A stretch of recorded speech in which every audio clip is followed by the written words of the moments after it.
Welcome to another weekly video. This week we are looking at the name rates feature. Rates are created under the Finance tab. Go to Settings and then click Rates.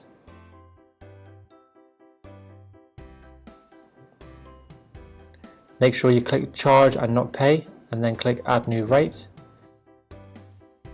And then add the name of the rate and what the current standard charge is.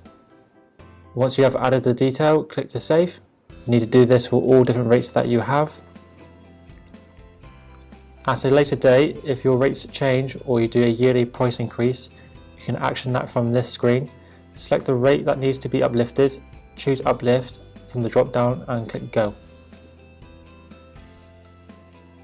In the pop-up that appears, fill out the date that the change will take place.